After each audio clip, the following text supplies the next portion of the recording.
السلام علیکم دوستوں، آج ہم بات کریں گے نیکسم ٹیبلٹ کے بارے میں۔ دوستوں، اس ٹیبلٹ کی قیمت ہے 280 روپے اور اس کے ڈبے کے اندر تقریباً 14 گولیاں موجود ہوتی ہیں۔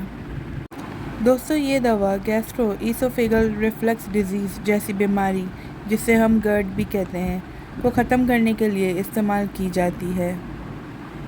دوستوں، اس بیماری کے اندر عموماً پیٹ کے اندر چھوٹے چھوٹے زخم یعنی کہ السر ہو جاتے ہیں۔ دوستوں، پیٹ کی تیزابیت کے بڑھ جانے کی وجہ سے سینے میں شدید جلن کی شکایت ہونے لگتی ہے اور بعد پہ ڈکارے سے آنے لگتی ہے، بدہضمی سی ہو جاتی ہے۔ دوستوں، کھانے کے ایک دو نوالے سے ہی ایسا لگتا ہے جیسے کہ پیٹ بھر سا گیا ہو، ایک دم ایک فلنس سی آ جاتی ہے پیٹ میں۔ دوستوں، اس کے علاوہ ایچ پائلورائی والے مریض بھی اس دوا کا استعمال کرتے ہیں۔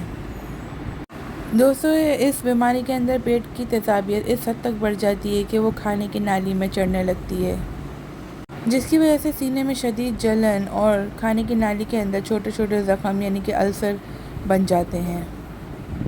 تو دوستوں، ایسی صورتحال کو ختم کرنے کے لیے یہ دوا استعمال کی جاتی ہے۔ دوستوں، یہ مسئلہ بے وجہ کے پین کلرز یعنی کہ اینسڈز کے استعمال سے بھی ہو جاتی ہے۔ دوستوں، بے وجہ کے پین کلرز آپ کی باڈی کو صرف اور صرف نقصان ہی پہنچاتے ہیں۔ لیکن دوستوں، نیکسم دوا کو استعمال کرنے کے کچھ سائیڈ ایفیکٹس بھی ہیں۔ دوستوں، اس دوا کے طویل استعمال سے آپ کی کڈنی اثر انداز ہو سکتی ہے۔ یہ دوا آپ کی کڈنی کے فنکشن کو دن بدن خراب سے خراب تر کر دیتی ہے۔ تو دوستوں، اس دوا کو لانگ ٹرم استعمال کرنے سے گریز کریں۔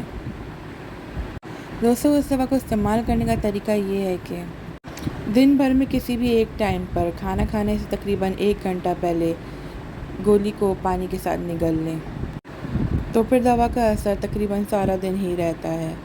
تو دوستوں، اگر آپ کو میری ویڈیو سے معلومات ملی تو میری ویڈیو کو لائک کیجیے اور میرے چینل کو سبسکرائب کیجیے۔